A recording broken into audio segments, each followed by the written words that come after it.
मरियम अगर अपनी गलतियों पर शर्मिंदा होकर अवीस से मुआफ़ी मांग ले तो अवीस फौरन उसे मुआफ़ कर देता है। वो उसे यकीन दिलाता है कि वो उससे बेहद मोहब्बत करता है। मरियम कहती है कि उसने जायदाद का मुतालबा सिर्फ अपनी माँ की ख्वाहिश पर किया था ताकि अनाबिया की शादी हो सके, मगर उसने कभी भी अवीस से जायदाद की खातिर मोहब्बत नहीं की। ये सुनकर अवीस मरियम के माथे को चौंमता है और उसे गले लगा लेता है। वो कहता है कि उसे हमेशा यकीन था कि मरियम ही उसकी सच्ची मोहब्बत है और वो उसे कभी छोड़कर नहीं जाएगी। वो मजीद कहता है कि अल्लाह ने उनकी मोहब्बत को इज्जत और रिश्ते का नाम दिया है। ये अल्फाज सुनकर मरियम के चेहरे पर मुस्कुराहट फैल जाती है, मगर उसे क्या मालूम कि यही खुशी उसकी जिंदगी में एक नए तूफान का पेश खेमा बनने वाली है।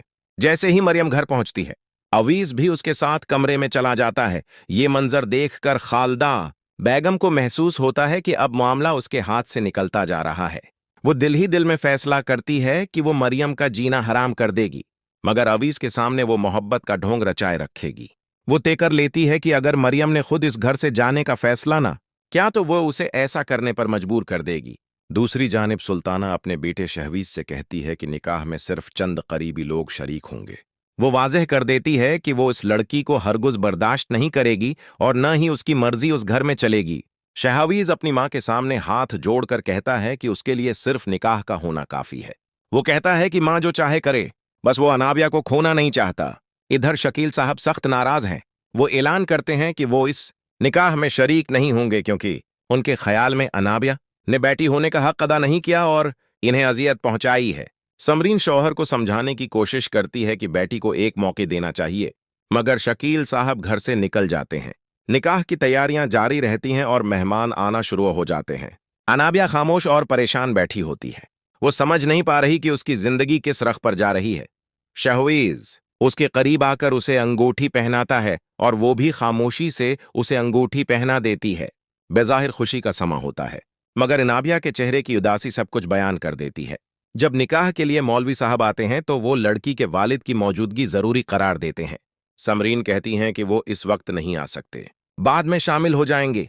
आखिरकार अनाबिया से रजामंदी पूछी जाती है और वो हाँ कह देती है।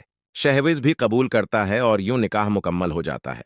निकाह के बाद अनाबिया को रुखसत करके शहवीज के घर ले जाया जाता है, मगर वहां उसका इस्तकबाल रिवायती अंदाज में नहीं किया जाता। सुल्ताना सीधी अपने कमरे में चली जाती है और मेहमान भी इधर उधर हो जाते हैं। अनाबिया खुद को तन्हा महसूस करती है। जब वो अपने कमरे में जाती है तो वहां न कोई सजावट होती है और न ही सफाई का खास इंतजाम।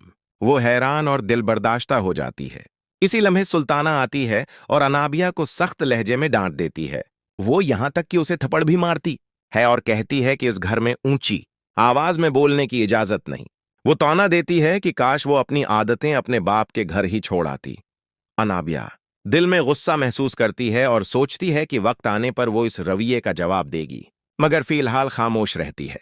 रात को शहवीज कमरे में आता है, मगर बस्तर पर